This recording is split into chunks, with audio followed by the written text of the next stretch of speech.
HSC 25 batch final revision ব্যাচে কিন্তু আজকে থেকে উচ্চতর গণিতের জার্নি শুরু হচ্ছে এবং আজকে রাত 8:30-এ ম্যাট্রিক্স নির্ণায়ক লেকচার 1 শুরু হবে। তো ম্যাট্রিক্স নির্ণায়ক অধ্যায়টা কিন্তু অনেকেই অবহেলা করো, অনেকে ম্যাট্রিক্সটা বেশি সহজ এটা মনে করে নির্ণায়কটা কমপ্লিট করো না। তো যেটা হয় সৃজনশীলে কিন্তু ম্যাট্রিক্স এবং নির্ণায়ক মিক্স করে আসে। তো বেশিরভাগ ক্ষেত্রে দেখা যায় তুমি ক আর খ পারো, গ পারো না, মানে পুরো একটা সৃজনশীল তুমি অ্যান্সার করতে পারো না। অথচ এই অধ্যায়ে কিন্তু টাইপের সংখ্যা খুবই কম।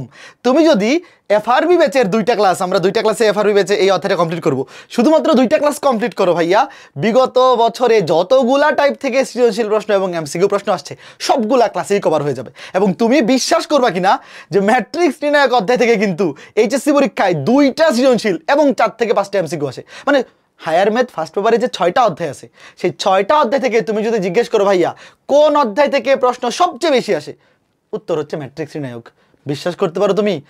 তুমি খেয়াল করে দেখো, এই যে আমি ডাটা নিয়ে আসছি, খেয়াল করে দেখো 2023 এবং 22 সালে ম্যাক্সিমাম বোর্ডে কিন্তু ম্যাট্রিক্স নির্ণায়ক অধ্যায় থেকে 2টা সৃজনশীল আসছে, দেখতেই পাচ্ছ। এবং এমসিকিউ তো প্রত্যেকটা বোর্ডে 3, 4, 5টা, মানে ম্যাক্সিমাম ক্ষেত্রে এভারেজ করলে দেখা যাবে 4টা থেকে 5টা এমসিকিউ আসে। মানে 2টা সৃজনশীল, 5টা এমসিকিউ, 25 নাম্বার।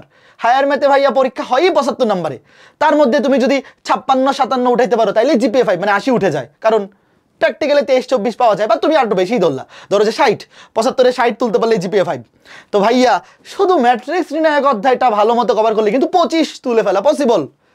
আর ম্যাট্রিক্স নির্ণায়ক যেহেতু ক বিভাগে আছে, তুমি এই অধ্যায়টা ভালো মতো বললে দেখা যাবে যে সরল রেখাবৃত্ত ওই অধ্যায় দুটোর উপর প্রেশার অনেক কমে যাবে। 3টা অধ্যায় মিলে 4টা সৃজনশীল থাকে ক বিভাগে, যে কোনো 2টা মিনিমাম অ্যান্সার করতে হয়। বাট তুমি চেষ্টা করবা ক বিভাগ থেকে 3টা সৃজনশীল অ্যান্সার করে ফেলার। ম্যাট্রিক্স নির্ণায়ক থেকে যদি 2টা ফুল কমন পেয়ে যাও শুধুমাত্র এফআরবি ব্যাচের 2টা ক্লাস করেই, ক্ষতি কি তাইলে? খুব ভালো না? কাজেই আজকে থেকে কিন্তু এফআরবি ব্যাচে ম্যাট্রিক্স নির্ণায়ক শুরু হচ্ছে। খুবই মনোযোগ সহ ক্লাস করতে চলে আসবা। 2টা ক্লাসেই একদম সিকিউ এমসিকিউ যা কিছু দরকার বোর্ড পরীক্ষার জন্য সব কিছু কভার করে দেবো। তো দেখা হচ্ছে আজকে রাত 8:30-এ।